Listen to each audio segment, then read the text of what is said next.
bunda tadi. Tahu sendiri, bisa dibayangkan kan? Bisa dibayangkan anak pegawainya, histerisnya bunda seperti apa.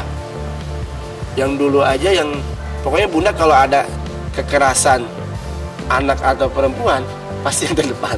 Kalau nggak ada yang nolongin, pasti yang terdepan. Walaupun nggak kenal, apalagi ini pegawai sendiri yang udah 20 tahun. Jam malam itu langsung kita berangkat. Terus pas datang ke sini, traumatik, umur 10 tahun. 10 tahun. Dan itu indikasinya, dugaannya sudah hampir 1 tahun. Beberapa kali. Dan itu sudah beberapa kali. Katanya begitu dugaannya. Makanya nanti ya kita lihatlah perkembangannya berapa kali intinya. Ini kan baru dugaan. Dari kelas 2 sampai kelas 3 SD, umur 10 tahun. Nah, rumahnya nggak jauh, hanya 4 rumah bedanya. 4 rumah, 5 rumah. Itu tetangga. Makanya historisnya minta ampun. Nah, setelah bunda dengar langsung, udah sambil di tahun baru dia seminggu kurang lebih 5 hari lah di sini sama tim diajak main dulu supaya traumatiknya hilang dulu kan. Bawa pengen renang di waterboom, nonton Moana, nonton semua diajak dulu supaya dia ada relax dulu. Ya kan bapaknya juga tenang. Sempat bapaknya juga kesurupan juga coba. Mungkin banyak mikirin anaknya kali. Kesurupan di sini bapaknya. Gitu. Akhirnya pas data kita udah lengkap setelah tahun baru, akhirnya kami ya aku sama tim jaga ikut, ya kan, kita berangkatlah ke sana. Datang ke sana, ya kan, kita konsultasi, kita datang ke Polres Sukabumi Kabupaten, ya kan, dan khususnya ke unit PPA kita konsultasi, ya kan, kita konsultasi dulu keadaannya seperti apa, kita ceritakan semua tuh. Alhamdulillah jajaran Polres Sukabumi responnya positif. Kita diterima dengan baik, ya kan? Semua proses dijalankan dengan sigap, baik. Semua kita setelah konsultasi keadaan faktanya seperti apa, akhirnya kita buka laporan. Setelah buka laporan, habis itu langsung kita di PAP. Setelah tanggal 2 kita buka laporan,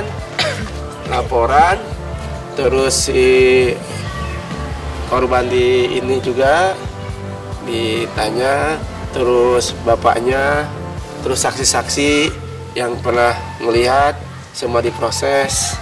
Nah, alhamdulillah, mungkin karena kita juga niat kita baik, alhamdulillah direspon sana juga positif banget, responnya cepat. Yang pasti ya hasil visum.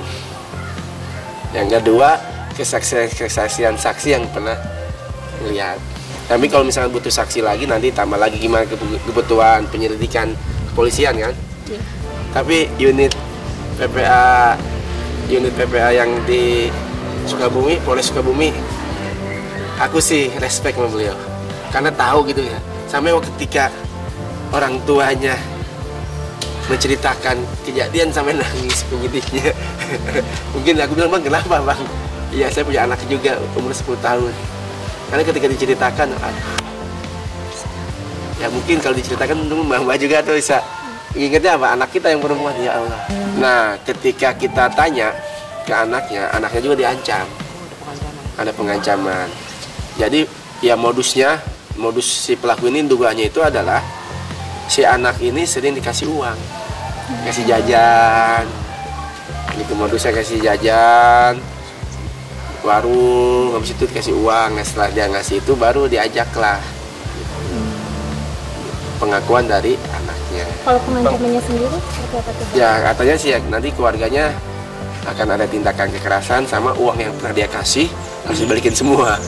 Dan anak kecil memang nominalnya besar atau? Kecil 2.000 sampai 5.000, tapi rutin katanya. Katanya sih tempat-tempat yang kosong di kebun, di jembatan, dekat jembatan, mungkin tempat nyari tempat yang kosong gitu. Pelaku umur berapa bang? Mungkin udah berkeluarga atau duda, tapi ya kita nggak tahu juga karena kan yang ngaku hanya satu, kita nggak bisa pembuktian, hanya ke pihak kepolisian lah yang tahu, karena kan dia mendalami apakah korbannya hanya satu orang atau lebih, kita nggak tahu tepatnya. Nanti pihak kepolisian yang sekarang lagi proses berjalan.